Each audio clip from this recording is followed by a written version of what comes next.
Now it's go. Hello, everybody, and welcome to this week's conclave. We are focusing on 5MEO misinformation campaigns, which seem to be proliferating the airwaves Oh as yeah, of late. that's And right. Ben and I have kind of been talking about it between the two of us, and we've essentially had enough. Yeah, it's too much. It's like it's become challenging when you can see the writing on the wall, and it's interesting because I try not to be in judgment of others. Like everyone has their path, yet you can see where people are speaking from because of where they are coming from. So it tends to arouse in me a sense of like angst when I know who people are speaking toward, and also what their background is and where they're coming from. And obviously in society and life, everyone, I won't say everyone, but most people have a bias. And we'd like to share some truth around our experience, and then you can be the decider of how you integrate that information. Yeah. So before we get into the meat of this topic, which is something that we find to be very, very important, hence why we're bringing it forward in this way with both of us in the conversation today, I want to just share a bit of information for those folks who are inside of school, just reminding you that every week we have one of these educational teachings that drops. New member orientation ceremony. The next ceremony will be August 23rd. So we invite you to go ahead and put that on your calendar now, invite others in. Our goal for the month of August is 100 people, not just registered, but 100 people actually within the ceremonial container working with our beloved Jaguar Light Wand. And if you're catching this on another platform, i.e., YouTube, we want to invite you to come into our school community, check it out. There are so many beautiful souls coming in from many walks of life, learning to work with silomethoxin and low 5-MeO DMT in ways that are integrative for their lifestyle of working with them at home, not needing to travel to go to a retreat. And we have a lot of different teachings and programming for that. Yeah, exactly. So, feel free to dig into all of the information that we've provided, and as we continue to grow, we'll continue to aggregate this information to useful ways for you to find the tools that are most in line with what your desired outcome is. hmm And just one other announcement coming up in August, Benjamin and I will be traveling to Iceland for the eclipse. Yep. And we have the honor of actually leading a workshop and activation that is going to be very juicy, talking Yeah. about the God molecule and sacred union. Yeah, So, and that will lead us into our upcoming Jaguar ceremony that is in August 23rd, mhm. and that ceremony will sort of eh, envelope that topic of the God molecule and sacred union. And the idea is to find deep alignment within oneself, so then we can go into our relationships with our beloved or our family and friends and be much more deeply connected. Yeah, awesome. Okay, so I'm just checking the chat thread. It won't work on your computer, so I'm going to go in here. Can you click on that to see if it's working? I don't know what's over on the right, please. Yeah. I heard a little. Brrr. Yeah. I'm, Okay, yeah. we're just wanting to work through any tech challenges that we might be having. So let's get into, if you're ready, I'm ready. to the handful that we've come across in the Yeah. last several months around 5-MeO specifically. That's right. Yeah. Yeah. And, I think I'd like to let's just jump start this engine. Something that's come up quite a bit recently, and especially, we just did a consult for some individuals who are going to be attending a ceremony, private ceremony with us, and it awoke in me something that we actually started with Cynthia and myself last year, where someone came to visit us in Colorado in the same sort of scenario, and this is where they had gone and worked with Ibogaine down in Mexico with one of the clinics, and um, did not include 5-MeO or Bufo in the experience. And you know, I often don't want to. I'm not going to name names here, but there's a challenge around the incompletion of the process. And I'll just bring forward the Martin Polanco and Joseph Barsuglia. They perfected a process, I believe, that is a completion of a beautiful ceremony where they're offering the experience is ibogaine first and then bufo to sort of close the loop. And if you have any experience with working with ibogaine, it can be very disruptive and it can be very destabilizing if you don't have a deep, elongated process of integration. And in the tradition, there is a lot of very, so let's say, unique music and um, rites of passage to go through, to move through that energy and understand what's happening deeply within the root. And so they call ibogaine a root medicine. It can completely destabilize the identity of who you are. And where the protocol that's been perfected is, I will say, with the mission within, it's a beautiful protocol where they're going with ibogaine and it's destabilizing them, and then bufo on the back end completes the loop, right? And some people say it's a bolt on or an afterthought, and I don't agree with that. And so we've had many people that have been referred to us to work with that have not had the blessing to work with Bufo after their ibogaine experience, because either these facilities don't have the infrastructure, or they've decided that Bufo isn't part of their protocol. And my experience is it's dangerous because we work with people who have gone what I'll call gray in life, right? They go to these experiences to help understand what's going on in their life, maybe work through opioid or amphetamine addictions. And all these addictions are a result of a disconnection in the spirit. And so they go through and they mix up the water, muddy it all up. And Bufo can complete the loop. It can help us transcend those stories and feel reconnected to source, to the all.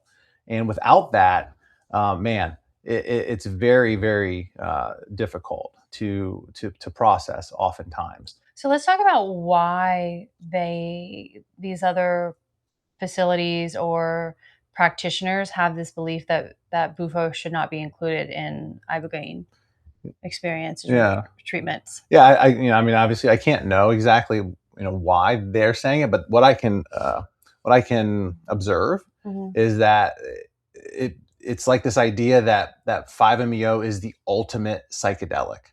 It's like the Mount Everest, so it should be its own medicine by itself. And I would call that like maybe the Puritan approach, where it's like, this is, if you're going to come, the only thing you work with is 5-MeO. Yet, I've heard through the wind that there's other small medicines that are used in an ancillary way to support the experience, Like what? like stimulants or heart opening medicines, and akin to MDMA or other things that would parallel that molecule, and or cacao. And Hmm. I think this is the reminder that everything affects everything. So everything's affecting consciousness. And Puritans will go like, well, only this psychedelic. Yet, you know, you can do a couple deep breaths and it affects all the neurotransmitters in your body. So everything's constantly in flux. So this idea that like we're a robot machine, we're all ones and zeros, and this compound going in is going to align us in this way, and it's going to be just this, is to me crazy. Got it. So Yeah. So obviously you can hear the passion and fire in yeah, Ben's voice right now. exactly. Get my notes. Yeah, it's been very interesting to witness the various folks out there who are, in my opinion, creating some fear mongering. If you're cool with it, I'd like to move on to the next Yeah, let's point. go. So I think this is something that those who are within our community and have been with us for over a year now, that we've been working with low five in the vaporization form and in Mhm. the nasal mist, can attest to the kind of the absurdity of what the fear mongering is. And a Right, few months ago, Ben and I sat in on a virtual right. webinar Hmm. where we actually wanted to be a part of the conversation. That wasn't what happened, and that's okay. Like Yeah. people schedule what they're scheduling. Mhm. But in this conversation talking about 5-MeO, it was mentioned pretty strongly that no one should be working with low 5-MeO at home, not with a, am I saying that without a correctly? Without a facilitator. facilitator present. So Right. obviously that's what I mean by at home. So Yep. you shouldn't be working with it without a facilitator. And we are very attuned to safety Right. and care and the intentionality of working with these powerful medicines. But again, like Ben mentioned, cacao can be very Yep. powerful. People smoke weed and it can be very powerful. I'm not someone who Yeah, you can can eat a gummy and be gone. gone, Gone. and that's why one of the reasons that I don't work with marijuana. It impacts me in ways that I'm not. It's not good and comfortable in my system.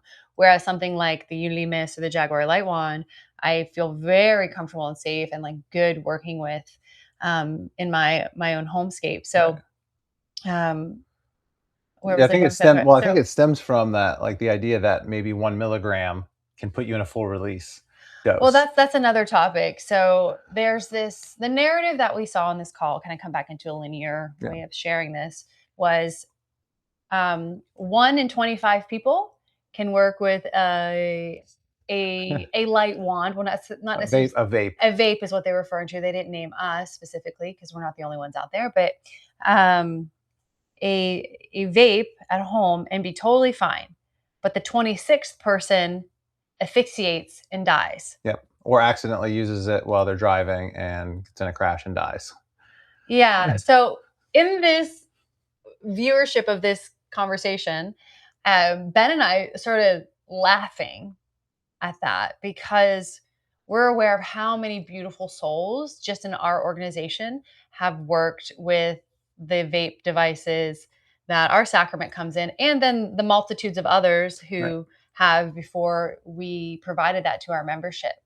So what is it's amusing because we know the truth, but it's frustrating and a problem because it creates fear in others. Right. And we, like I said before, like we really care about people's process of starting low and slow. We talk about that often. If you come to our virtual ceremonies, it's a recommended 4-second inhale of the sacrament, but Which is encourage about 2.4 milligrams. right. So So, like, I think we got what going down your thread, mhm, like, the idea here is that when you are when your systems or programs are creating certain professions, you're going to advocate for that to be the only way. So if you're training facilitators, you don't want to empower individuals. And so people create fear around empowerment. And so our mission at the church, part of our mission yeah. is to empower you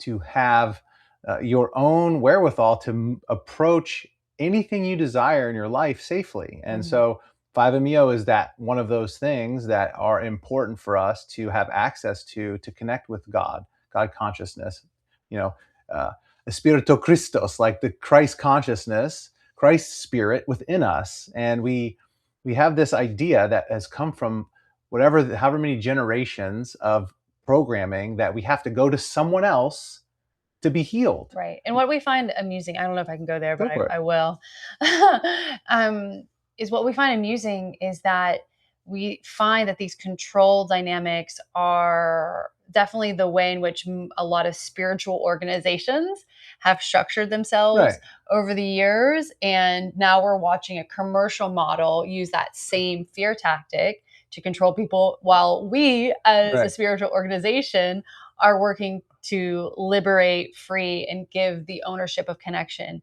Yeah. back I, into I the think hands of I think members. that speaks to the beyond the individual, like the Right. vibration. I think we spoke about this maybe a few days ago about the frequency. And I've got a lot of DJ friends. There's like they speak about it. There's a frequency war. It's not like a fighting war. It's a I want to say a contest for attention and frequency. And so we have these frequencies that have been permeating humanity, which have been governing human behavior, their choices, their words, their approaches, their emotions, and we are ascending beyond that. But there Mm, are still some that are dressing up in the new model, but they're not they're they're not emitting the frequency of the new model, of the liberated model. Right. And that is, to me, that is the future. Hmm. That is where we all begin to heal and come together in our individual expression, but with a connection much, much deeper than the appearance of our clothes or our music choices, etc. Yeah. So I think about like new world leadership. Yeah. What does that look like? New world leadership to me, and it's where I really believe that you and I are at, and striving to always reach towards and emit from, is you're not just holding space for people and like healing them, right? You're actually teaching them ownership of their own systems, their own choices. As Ben said, like the choices to work with certain sacraments or anything that you really bring into your life. And then just teach them to be their own healer, right? Yep. And the old world model, which is what we're seeing, is no, oh, you can only experience God through me, Yeah. Or through my lineage or through my story. through my story, Yeah. through my program. Yeah. And yeah, so we just really wanted to come forward and talk about this because we're not okay with the fear mongering, Right. and wanted to provide we have our own platform, so we're going to talk about it. Hmm. um, and you had talked about dosing. There was in Yeah. that same conversation, and we've seen this many times from many Right. facilitators, Right. that what 1 milligram 1 milligram can completely destabilize or put you in a full release state where you're completely unconscious. Yeah. incapacitated, and that's completely false. I've never known a person, and I've served over 1,000 people individually in ceremony, and I've worked with various doses, and that's just not true on myself as well. And so, the truth here is that there's actually a study that backs this up. That if you don't have any experience with 5-MeO, your receptors are just going to be basically like lay receptors. They're just there, and you need actually a higher dose to affect them, to transform them. If you have experience with 5-MeO, it actually will sensitize or make them more magnetic to the 5-MeO molecule that goes into your bloodstream. So as you work and develop a relationship with this molecule, you actually can become more sensitive to it in the way of you can feel and sense it, but it doesn't necessarily destabilize you and put you in a state of samadhi, right? You're not gone. And so if if the case is that you have curiosity, it's totally safe to take these and sit in your room and take small amounts of 5-MeO and go into your experience and have your meditation. Oftentimes, you're not even going to lay down, especially at a lower dose. And when we do ceremonies, sometimes we follow the stairway, the stair stepping You mean model. not our virtual ceremonies, but No, in the person, in-person in private person. And ceremonies? so, Yeah. yeah, I just want to speak to the mechanics of things. And so, when we offer the entry dose to people, it can be around 20 milligrams. They stay seating. You're gonna feel this sense of like start to be dissolving, but you're staying upright. And when I say 20 milligrams, that is of bufo, and so that equals about 4 to 5 milligrams of 5-MeO, and you're just sitting upright and um, being in a cross-legged pose. I mean, I don't know the yogi pose name for it, but sitting cross-legged. And oftentimes, unless someone's really, really wanting to relax, but they're still totally coherent. So, just wanting to give some feedback from what I've observed in the many experiences that I've witnessed. Yeah, but if you've had this experience of 1 milligram, Yeah, we would love to know and have that conversation for sure. sure. Because it's almost like these myths, these lore that's Right, out there, and that lore is unproven, right, right? right. As from our perspective. And I think it's really important to be having this conversation and to be pushing back against these narratives, because 5-MeO is becoming much more known. We just saw what Eli Lilly did with Atai Big Beckley, time. Yeah. right? So it's coming into the pharmaceutical model in really big ways. And so Um, we need to watch. There's going to be more and more of this fear mongering approach as things become commercialized, because when there's a profit stream, everyone wants to. It's just like damming the water and only and controlling where it flows through. They want to dam all the ancillary stuff, which is freedom, and control the finance, control the money to flow through their channel. So let's just pay attention to that. And thank you for actually saying that. I mean, I don't want to pretend that there's no risk at all. And so I know of a few cases where people have died with 5-MeO DMT. However, not has nothing to do with the molecule itself. There was a drowning where someone had been instructed to go on their boat and smoke 5-MeO DMT while they were boating, and fell off their boat. And this is misbehavior in facilitation, right? This is someone giving instructions, and I think there was more nefarious an energy around that, but I'm not going to comment any deeper than that. And then the other person that you know of, it was water again. Well, they were drinking alcohol, Right. and a cold plunging with 5-MeO. And so there are cases where individuals are making choices that can harm them. And, this is just the whole story of like, does the gun kill someone, or is the person pulling the trigger kill the person? And so we don't want to vilify the tool, because the tool.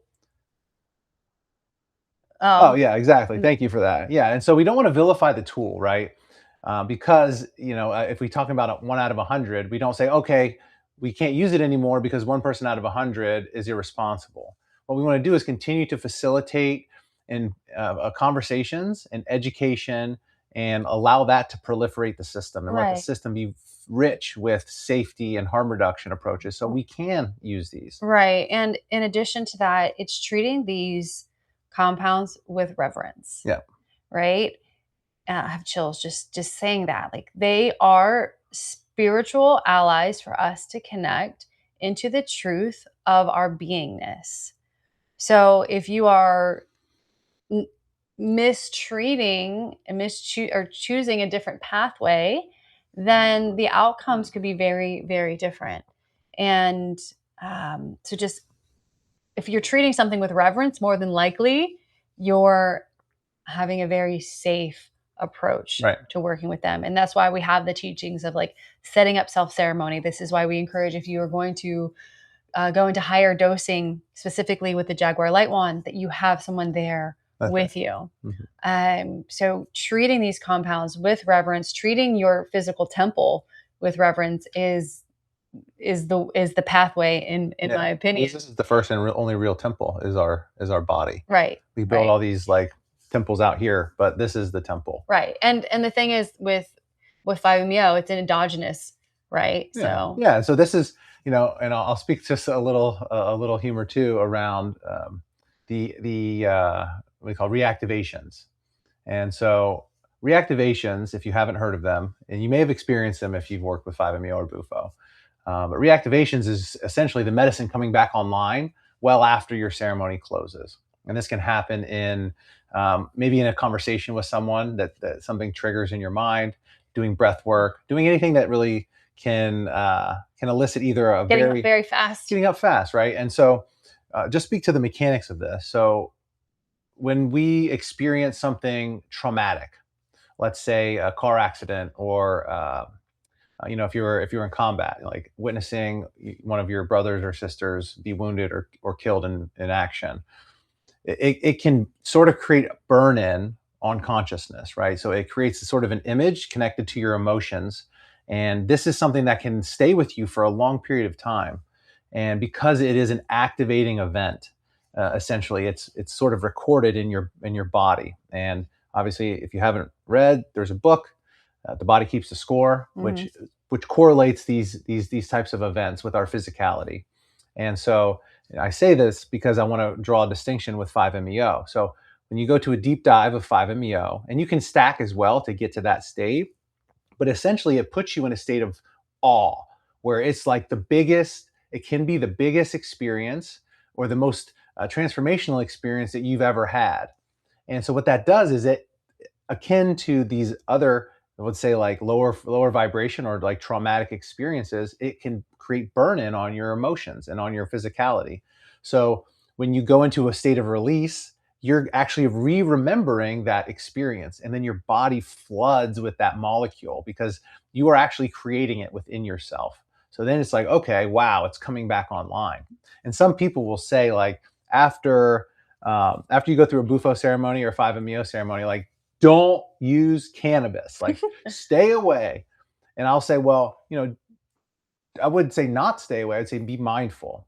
And I invite and welcome that experience. So after, when I work with 5-MeO, because I am a cannabis user, um, and when I work with 5-MeO, and I'll go and have my cannabis experience, and I usually do it like at night Right. once. Yeah. Well, it's not like a daily thing. I once at night, sunset is usually my ceremony. I'm like, oh yeah, sun's going down, and then sometimes I'll feel it. I'm like, okay, and I'm going to sit down and I'm going to breathe into it, because to me it's a blessing.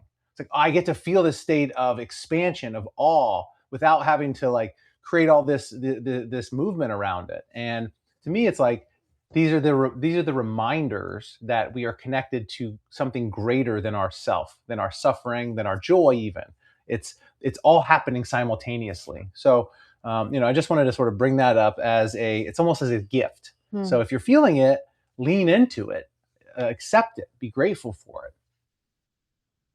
Yeah. Yeah. Hmm. Hmm. Um, those are all of our points that you Right. want to talk about, but I think I want to talk about a little bit about the sacred union stuff, just a little Yes, tease on please, it. because I'd love to close this with some connection and some love. Okay, yeah. So, um, some folks joined me, I don't know, a week ago Hmm. discussing, it was a pop-up call around sex magic and psychedelics Yeah. and how they are the similarities between the two and how they are complementary to Right. each other. And this is kind of feeding into what Ben and I are going to be discussing when we're in Iceland and revealing in more in-depth ways. That's right. But I have, how do I talk about Oh, this? I'm Yeah, gonna give him a snip. So there's some cool research, and right. it doesn't, there's no research yet that I've found that actually ties in both Together. sex and psychedelics together in its own way, Like but 5-MeO. there is very similar brain patterning and brain imaging and emotional processing that they've measured in both of these states. So it's very interesting. So we're going to bring more information on that as we sort of refine this Right. forward. And part of what we're bringing forward is the idea that you can be in reverence and in devotion with these compounds and be in reverence and devotion in a pleasure practice or connection practice, either with your own body and or with others. Yeah. And we know that once we come probably forward with this in a more public way, there's probably going to be a lot of noise around this potentially. Yeah, yeah. There's, and it speaks to consent, right? Hmm. And individuals are individuals. We are all able as adults to consent to our practices and playing in this way with life.